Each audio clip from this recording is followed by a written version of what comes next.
Ang nakikita po ng mga netizen dito sa ginagawang ito ni Sara Duterte ay, yun nga, pabida na naman daw. Nagtataka rin po ang mga netizen bakit ang pinopromote niya ay ang Cebu. Bakit naman po kasi hindi? Hindi na niya kailangang i-promote ang Davao City dahil uto-uto na o nautunan niya yung mga naandon. Ngayon naman, ang uutuin niya ay ito pong Cebu City na napakaraming botante. Nga naman, may punto, di ba? Sa halip na pagtuunan yung education department na hiniling niya, sa halip na pagtuunan yung mga programa rin ng Office of the Vice President, at syempre, sagutin ng maayos yung mga pondo na hindi pa niya na ipapaliwanag, lalo na po yung confidential funds noong nakaraang taon na ginastos lamang sa 11 days. Sa halip na yun ang pagtuunan ng pansin niya, abay ngayon, lumawak yung kanyang horizon sa Cebu. Cebu City ang kanyang pinopromote ngayon, or Cebu Tourism ang kanyang pinopromote ngayon. Abay baka naman pasukin nyo rin yung Department of Tourism. Baka agawin nyo rin yung pwesto na yon, di ba?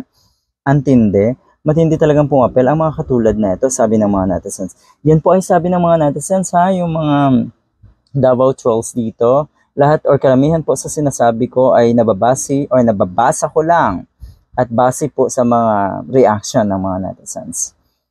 Pero yun nga, masakit sa inyo dahil alam niyo namang totoo. Okay, eto. Una, maka 2 peaks in 1 day naman. Kala mo, napakataas ng inakyat. Less than 15 minutes lakad lang yan for casual tourists.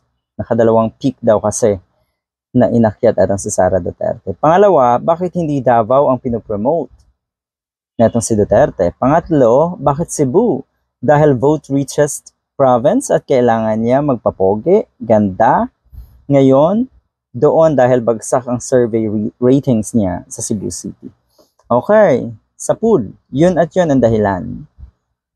Tapos sasabihin, ang aga-aga daw, pinitira at pilit sinisira itong matatawag nating malakas na pangalan sa 2028. Sinisira na daw. Hindi po. Siya po mismo ang sumisira sa sarili niya dahil unang-una hindi niya maipaliwanag yung mga pondo na questionable, 'di ba? At yun nga, yung sinasabing pamumulitika, napakalayo pa ng 2028. Ito na yon. Kunwari lang na hindi halata. Yung mga agenda ay, isipin mo talaga, walang kinalaman eh. Pero ang totoo niyan, bottom line, yun, namumulitika ka na. Ikaw ang nauna. Ikaw ang kauna-unahang namumulitika. Pasimple lang, oo, pero ngayon, halata na po ng taong bayan. Galing. Ang galing.